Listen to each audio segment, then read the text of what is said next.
Olá pessoal, meu nome é Anderson Vieira, esse é mais um vídeo aqui do canal e chegou, e como chegou o dia dele? The Weeknd comandou nesse último domingo a edição de número 55 do Super Bowl Halftime Show, direto de Tampa, no estado da Flórida. Após consagrar um ano inteiro de hit singles e grandes performances em quase todas as principais premiações, o astro do R&B pop trouxe toda a cinematografia da era After Hours para um dos maiores palcos do mundo. Após iluminar os céus de Nova York, onde ele fez uma grande performance na última edição do VMAs, de entregar um dos momentos mais comentados do último American Music Awards, acompanhado de Kenny G e inúmeros fogos de artifício, e até mesmo em simples apresentações em programas de TV, como o do apresentador Steph Colbert, ele conseguiu inovar. Por conta de tudo que ele já havia entregado até aqui, muita expectativa girava em torno do seu Super Bowl, se ia ser ao vivo de verdade ou se seria pré-gravado, se ele ia conseguir segurar esse mini show no mesmo nível das performances mais curtas, se ia ter ou não convidados, quais músicas iam fazer parte do setlist. Enfim, muitas dessas respostas a essa altura a gente já sabe, mas hoje a gente vai dar aqui um olhar um pouco mais aprofundado nesse grande momento do Menina Bell, que pelo visto dividiu aí bastante, a opinião do público e da mídia, mas também parece ter entregado aí um primeiro look, um primeiro snippet, um primeiro olhar sobre a turnê do After Hours, que já ganhou novas datas e pelo visto vai perdurar aí por mais um bom tempinho. Antes da gente começar, já deixa o like aí no vídeo para não esquecer depois, se inscreve no canal se ainda não for inscrito e vamos lá! Por aqui a gente já fez recentemente um apanhado de todas as edições do Super Bowl até o ano passado, montando aí uma timeline de todas as edições do Halftime, desde os seus primórdios até os dias atuais, mas como a gente já sentia assim, que o The Weeknd ia trazer algo que valia a pena a gente analisar individualmente, bora aqui, mas bora por partes. Apesar de visualmente, quando a gente estava ali assistindo, tudo parecia que estava ocorrendo normalmente, e sem muita diferença em relação aos anos anteriores, muita coisa precisou ser adaptada para que o show pudesse acontecer ao vivo e de forma presencial em meio à pandemia. Durante a coletiva de imprensa, que rolou alguns dias antes da apresentação, o Abel já havia falado que, ao invés de focar nas coisas que não seriam possíveis de fazer esse ano, ele olhou ali para todas as oportunidades que ele tinha às mãos dele, e foi até por isso que a maior parte da apresentação aconteceu ali em um palco distanciado do gramado e que, aliás, já estava montado até antes mesmo do jogo começar. Guardem essa informação porque já já a gente vai falar um pouquinho mais sobre isso. E assim, apesar de eu não ter assistido muito do jogo, como eu imagino que a maioria aí também não,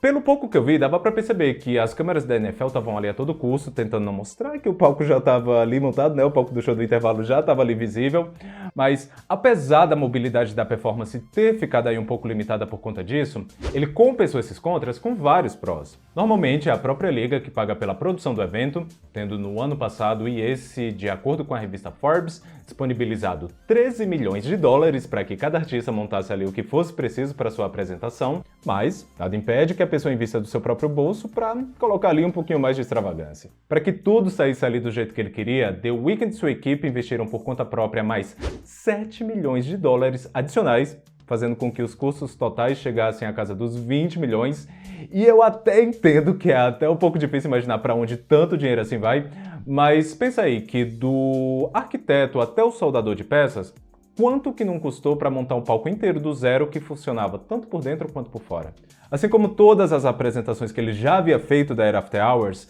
toda aquela ambientação de Las Vegas foi levada para o palco do Super Bowl, e para mim, pelo menos, foi algo tão bem executado que, quando começou, eu achava que era um vídeo pré-gravado e que depois ia ter ali um corte para ele no palco, mas não, era tudo ali realmente feito na hora. Dando o pontapé inicial no show com seu hit número 1, Starboy, já dava pra ver que o negócio ia ser grande só quando o palco, com aquele monte de gente já em cima, se abriu para que ele entrasse e começasse a esbanjar sua sequência de sucessos, que, como a gente sabe, não são poucos. E mostrando que tudo ali foi feito no detalhe mesmo, apesar de por essa pequena peça ele não ter pago, logo é difícil aí a gente tentar imaginar qual é o real valor dela de mercado. Apesar de ser bem similar ao look que ele já usava ao longo de toda essa era, a jaqueta que ele usou no domingo foi desenhada pelo estilista Matt Williams, o diretor criativo da Givenchy, e levou cerca de 250 horas corridas para que cada pedrinha de cristal fosse aplicada individualmente à mão. Ou seja, levou aí mais de 10 dias inteiros só para que a jaqueta ficasse ali perfeitinha para ele usar. Após a sua entrada de magnata, The Weeknd deu aí continuidade ao setlist com mais um outro single número 1, dessa vez o primeiro da carreira dele com The Hills, emendando logo na sequência com Can't Feel My Face, que olha só, também foi aí número 1.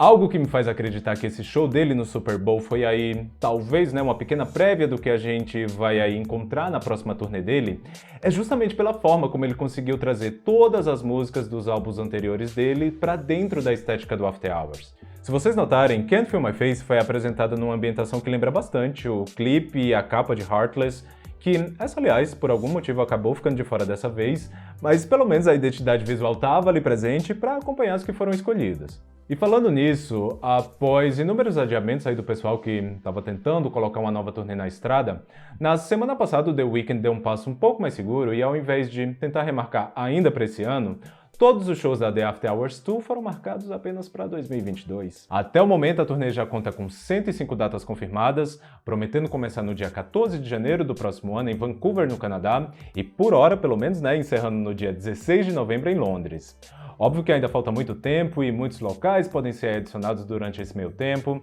Será que o Brasil, talvez? Mas algo que pelo menos a gente já sabe assim de certeza é que até o final do próximo ano, pelo menos, o After Hours vai continuar aí vivíssimo. O que, falando assim, pode até parecer que vai ficar um pouco desgastado até lá, mas considerando que as músicas desse álbum não estão envelhecendo com facilidade, Save Your Tears mesmo, agora que tá aí decolando de verdade, muita coisa ainda dá para ser extraída daí. E se o fato de um palco fixo ali na lateral do estádio limitou um pouco para que as coisas fossem mais dinâmicas, já que basicamente tudo tinha que acontecer ali naquele pequeno espaço, na hora de A Feel It Coming foi quando deu pra ver o quanto ele soube tirar vantagem disso, porque de alguns ângulos até parecia que ele tava lá no topo do estádio com toda a plateia abaixo dele. O menino teve aí que correr pra estar em todo canto, tanto que depois de A Feel It Coming ele já tava ali na plataforma novamente para o bloco de Save Your Tears e Earn It, e como ele conseguiu dar de conta de tudo isso sem cansar, sem desafinar ou ficar ofegante, essa é, na verdade, uma pergunta que eu acho que responde o porquê dele ser um dos maiores performers que a gente tem na atualidade. Ainda que alguns dos seus sucessos mais recentes tenham ficado de fora, ao longo dos seus 14 minutos no ar, o canadense separou ali um tempinho para revisitar o início da sua carreira com faixas como House of Balloons, presente na sua primeira mixtape lançada antes mesmo dele assinar o seu primeiro grande contrato com a gravadora, e nesse ponto é até interessante notar que naquela época ele era uma pessoa bem misteriosa e quase ninguém sabia quem era de fato a pessoa The Weeknd, e hoje, olha aí ele todo pomposo sendo headline de um dos maiores eventos do mundo. O único momento em que o Abel deixou o palco principal e foi lá programado foi para o encerramento da apresentação, que não tinha, né, como ser com nenhuma outra música que não fosse Blind Lights, esse seu grande hit aí, né, que pelo visto as pessoas não se cansam de ouvir. Acompanhado ali de um exército de sósias, algo que até me lembrou um pouco o Eminem no VMAs de 2001, apesar de tecnicamente ser um recurso visual até que simples, o efeito que ele causa quando o campo tá ali inteiro coberto de pequenos The Weeknds foi bem interessante, sendo aí sem dúvidas o grande ponto alto da noite.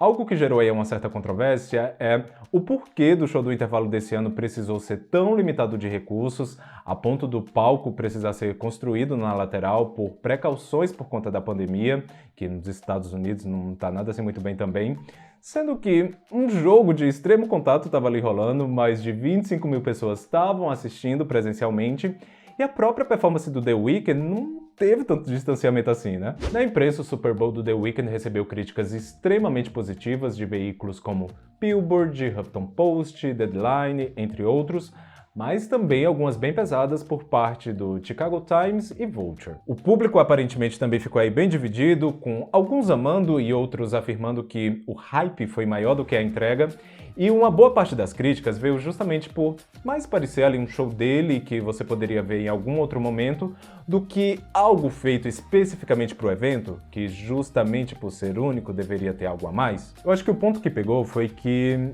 todas as explicações prévias de que esse halftime precisaria ser um pouco diferente por conta das complicações de fazer algo durante a pandemia, não se converteram ali muito bem, não ficaram muito bem visíveis na hora que a gente estava assistindo, e daí ficou aquele pensamento. A gente vai ter que diminuir a grandiosidade da produção, fazer algo mais simples, por conta das dificuldades de fazer as coisas nesse momento em que as coisas estão acontecendo, mas quando você assistia,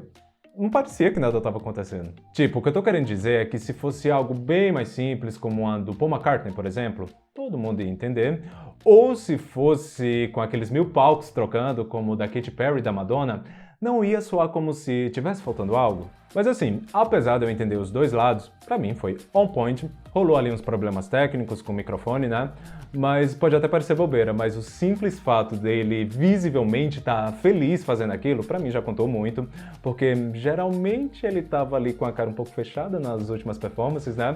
Mas o repertório foi perfeito, Blind Lights é uma música que levanta até defunto e já me deu aquela vontadezinha de ir num show dele no próximo ano, caso ele traga a turnê pra cá, né? Independente dos pontos de vista mistos, o feedback pós Super Bowl não poderia ter sido mais positivo, com 7 das 8 músicas da setlist no top 10 do iTunes americano e 6 delas no top 100 do Spotify. Vale lembrar que eu tô gravando esse vídeo aqui na segunda-feira e o impacto real dele no Spotify a gente só vai ver na terça-feira, já que o Super Bowl foi no domingo à noite, né? Mas já deu aí pra perceber que o pessoal tava ali se esquentando pra hora que ele subisse no palco. Outro ponto é que, até o momento, a NFL ainda não divulgou os números oficiais da audiência, que geralmente também são publicados na terça-feira, mas essa é uma informação que, assim que sair, eu vou deixar ela no comentário fixado aqui desse vídeo pra ficar tudo aí certinho, beleza? Mas e vocês, o que foi que vocês acharam do Super Bowl do fim de semana? Literalmente fim de semana, né? Falei aí nos comentários. Vou confessar que em algum momento eu achei que ia rolar ali pelo menos um shadezinho pro Grammy, mas essa era uma briga que eu acho que a NFL não ia deixar que ele comprasse,